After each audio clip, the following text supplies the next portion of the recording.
こんにちは、ハリケーンフットボールです。今回の教材は、パルマの鈴木彩艶に関する動画です。鈴木彩艶アストンヴィラへの移籍はもう既定路線であり、メディカルチェックも昨日実施されているはずで、あとは正式発表を待つのみの状況です。アストンヴィラファンはほぼ全てウェルカムな反応であり、一方で、エミリアーノ・マルティネスについては、クラブのレジェンドであるがゆえに、その去就を心配している声が多くあるように感じます。今回も、その一連の動きを、アストンヴィラファンが素直にリアクションしている動画ですが、実際にどのように話しているのか、チェックしてみましょ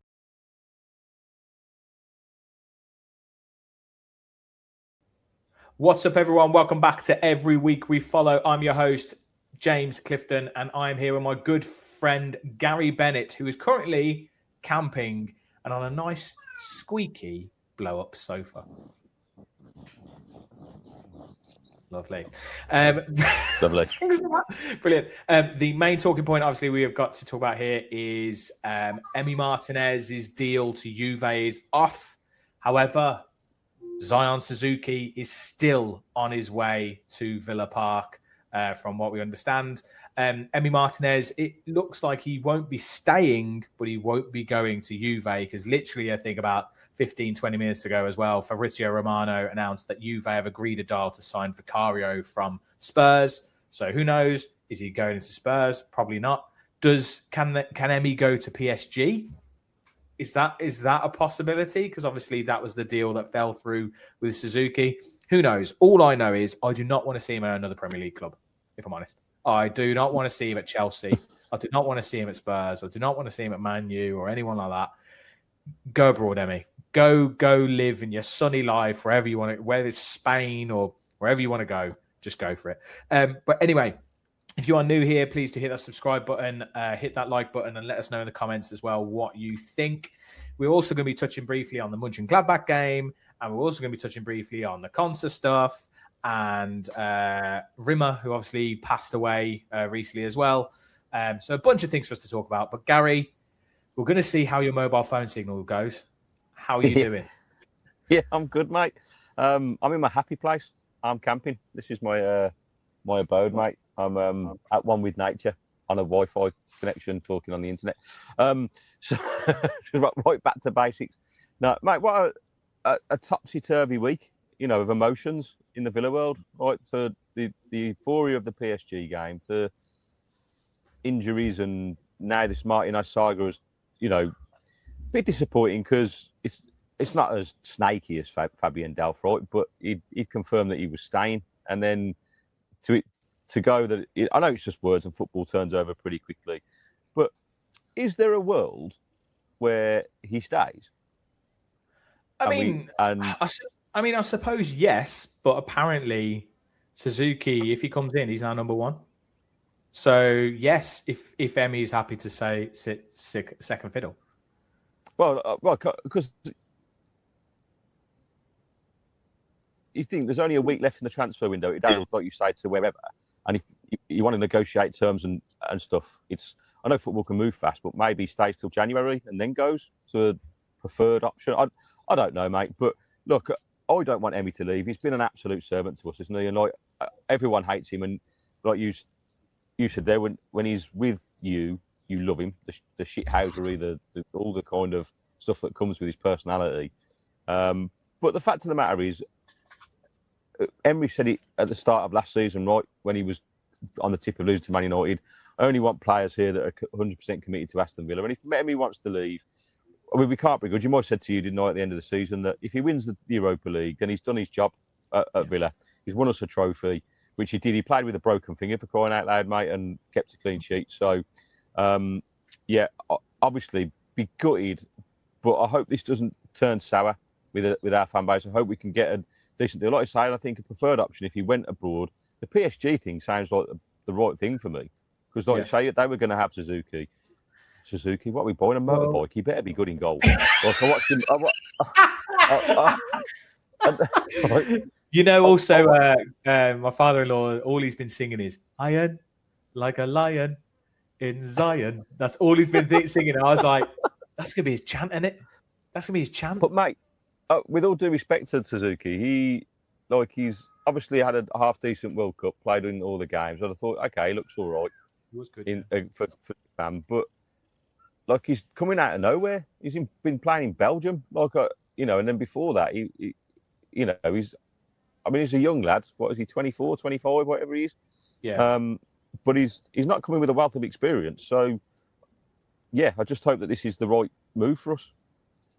Well, he's been playing in Italy, hasn't he? He's been playing for Parma. Yes, but before that, it was Belgium and again, Italian league. It's a big upstep. I mean, look, to come. He was obviously, like I said, he was identified as our number one target as a replacement for Emi. But obviously that couldn't be done. So I'm guessing, Emi was right. He was like, I'm not going anywhere. He probably knew that the Juventus deal was falling through. They wouldn't match our price. Suzuki wasn't happening. So we were like, well, we're not gonna sell you when we can't get a ready-made replacement in. And then PSG, that obviously happened. And then we were like, right. So we swooped. And then at that point, we're like, right, the deal's back on. Juve came back in. Apparently Juve only want to pay like 6 million or something for him. And we want 10. It's an absolute joke what they're offering. Hasn't he got I know he's only 33. Like he's not for a goalkeeper. That is young, man. Keepers play until they're 40. I think that's an insult, to be honest. I don't blame Villa for turning it down. Well, I think the way that they've been dealing's a bit and so on, really, doing these small incremental low ball offers, and now they've gone completely elsewhere. So I mean, So Emi can stay. I think Juventus, mate, gambling, bloody corrupt. Serie A. I think there is a world where Emi stays if we can't find a suitor.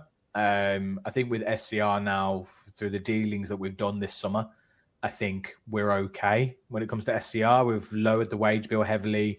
We've got rid of a lot of players. There's a lot of amortization when it comes to these players that have come in now as well. So we haven't overstretched ourselves. It looks like Ruggeri, however you say it. He looks like he's coming in left back. There's one thing here on every week we follow. If there's a name to butcher, we will do it. So we will definitely do it. But yeah, it looks like Ruggeri's coming in. There's obviously potentially Suzuki, which looks like it's imminent as well. The links with Wan-Bissaka at right back. I still think we need a centre midfielder and probably another winger, I would say. And obviously if Konsa does go, which is still doing the rounds, then we'll need a centre back as well. I know it's a lot of change. And a lot of people are worried about this. It's just a lot a week before your Premier League. How are you focusing on the game against Brighton when all this is going on? It's a long season, though, isn't it? We saw last week. You can lose your first 5 games. You're trying to prep, and I'm sure Unai Emery will be thinking, I don't want to start poorly again, right? So you're trying to prep for a game on Sunday, and that involves getting the team together, training, kind of knowing the team, working out what you're going to play on that day. And the fact of the matter is, still players could be gone, and you could be bringing players in. How are they going to adapt? So this is going to be an interesting week to what happens and who leaves, because you just want it done. Because ultimately, if it happens in the next couple of days and Konsa goes, then fine. At least you've got a few days to try and get the team in, rally them round, say, look, and give them that speech that he gave them last year. And it took 5 games last year, but we've got to try and balance it somehow. And it hasn't helped, has it, with injuries to Gomez and Maggio? Because all of a sudden, after the Super Cup, I was like, you know what? I'm looking forward to that Brighton game now. I think they start. We've got, but what it means is we've got midfield I think will be okay. We've got makeshift midfield to kind of probably cope with Brighton. But that strike situation is a worry, because Watkins hasn't played a minute of pre-season. Like, he's been sunning himself, and now we're just chucking him in to start against Brighton in the Premier League. Like, he's not exactly a quick starter, mate. 30 games, 8 goals last season. It's like, and when you're looking at Maggio, young, hungry, and has just lit up pre-season in a way that I never expected, mate. I mean, we said on the podcast the other day with how excited we were to watch him develop this season and maybe be given a shot on thing. And sod's law, we say that, and then 5 minutes later, we need to stop talking about players that we like. 次は解説です。今回はあまり使わないものもありますが、知っておくと便利な表現だと思いますので、本日の解説をチェックしてみましょう。This is my abode, mate. abode は住居や住まいという意味の名詞です。意味としては、ホームに近いですが、日常会話ではやや古風で硬い響きがあります。比較的よく見かける表現として、マイハンブルボードがあります。これは、私のささやかな住まいという意味で、あえて大げさな言い方をすることで、冗談っぽく自分の家を紹介するときにも使われます。普段の会話ではホームを使う方が一般的です。アボードは日常的な単語ではありませんが、映画やドラマ、小説などでは見かけることがあるので、覚えておくと役立つ表現です。This is my abode, mate. This is my abode, mate. No, mate, what a topsy-turvy week, of emotions in the Villa world. Right? トプスユ旅は、めちゃくちゃな、や浮き沈みの激しいという意味の表現です。物事がひっくり返ったように、状況が何度も変化するイメージがあります。トップに行ったと思ったら、ターンしてひっくり返るようなイメージを持つと分かりやすいかもしれません。サッカーではトプスユ旅ゲームやトプスユ旅シーズンのようにも使われます。試合で何度もリードするチームが入れ替わるような2点3点する展開にもぴったりです。No, mate, what a topsy-turvy week, of emotions in the Villa world. No, mate, what a topsy-turvy week, of emotions in the Villa world. There, when he's with you, you love him. The shithousery, the シットハウスはかなり下品なスラングですが、イギリスのサッカーでは時々耳にする表現です。サッカーでは相手を挑発したり、時間を稼いだり、心理戦を仕掛けたりする選手について使われます。単純に卑怯な選手という意味ではなく、狡猾さを半分褒めている場合もあります。特に敵にいると腹が立つけれど、味方にいると頼もしいというタイプの選手にぴったりです。ただし、シッが含まれる非常に砕けた表現なので、仕事やフォーマルな会話では使わない方が安全です。there when he's with you, you love him. The shithousery, there when he's with you, you love him. The shithousery, But I hope this doesn't turn sour with our fan base.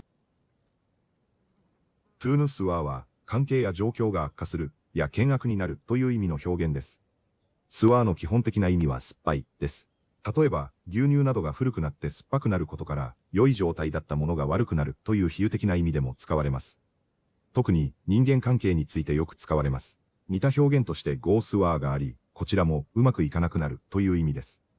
良好だった関係が酸っぱくなるとイメージすると、トゥーヌスワーの意味を覚えやすくなります。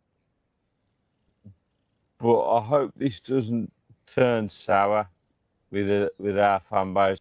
But I hope this doesn't turn sour with our fan base. Really, doing these like small incremental low ball offers. ローボールは、相場や相手の希望額よりもかなり低い金額を提示するという意味です。特に、ローボールオフという形で、安すぎるオファーや、買い叩くような提示額という意味でよく使われます。語源には諸説ありますが、19世紀のアメリカ鉄道で使われていたボールシグナルに由来するという説があります。ボールが低い位置にある状態が、停止などを示したことから、ローボールが低い水準という意味で使われるようになり、その後、価格を意図的に低く提示するという意味へ発展したようです。単に安いというよりも、相手が受け入れそうにないほど意図的に低く提示するニュアンスがあります。サッカーでは移籍交渉の際によく聞かれ、不動産や中古車の売買、給与交渉などでも使われる表現です。Really, doing these like small incremental lowball offers. Really, doing these like small incremental lowball offers, which is still doing the rounds. D1s は噂や情報などがあちこちに出回るという意味で使われる表現です。ラウンドには一周や巡回という意味があり、情報が人から人へ回っていくイメージがあります。一方で、医師などが順番に人や場所を訪れる巡回するという文字通りの意味でも使われます。サッカー英語では移籍の噂と非常に相性がいいので、ルーモー D1s をセットで覚えておくと便利です。Which is still doing the rounds. Which is still doing the rounds. I used to try and get the team in, rally them round. ラリーサムオンラウンドは、人々をまとめるや団結させる、奮い立たせるという意味の表現です。ラリーはテニスのラリーでもおなじみの単語ですが、人について使う場合には、散らばった人々を再び集めるという基本的なイメージがあります。そこから、人々を一つにまとめたり、士気を高めたりするという意味でも使われます。そのため、ラリーデムラウンドは、彼らをまとめて奮い立たせると訳すと自然です。一方、ラリーラウンドサムオンという形では、困っている人の周りに集まり、みんなで支えるという意味になります。例えば、The team rallied around him なら、チームが一丸となって彼を支えたという意味になります。みんなが集まって一つになり、力を与えるというイメージで覚えるとわかりやすい表現です。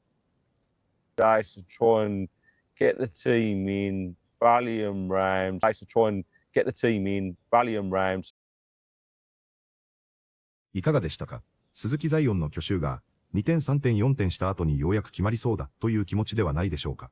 アストンヴィラファンの反応は皆さんもすでに多く見られたかもしれませんが、ほぼ全面的に歓迎され、マルティネスがレジェンド級の不動のゴールキーパーであったところに、10歳も若い日本人のゴールキーパーが、異論もなく正ゴールキーパーとして迎えられている光景が、異様にも感じられるのは私だけではないでしょう。この過程の中で、鈴木彩艶がレギュラーとしてのポジションを求めていたことは明らかであり、獲得に至ったということは、正ゴールキーパーとして獲得したということであり、パリ・サンジェルマンがほぼ獲得するところだったことからも、その実力と将来性に対する懸念が、限りなく取り除かれた状態になっているのでしょう。もうプレミアリーグも今週開幕しますが、鈴木彩艶が最短で先発してくるのがどの試合になるのか、ただただ待ちきれないほどですが、楽しみにしたいと思います。本日もご視聴いただきありがとうございました。またすぐにお会いしましょう。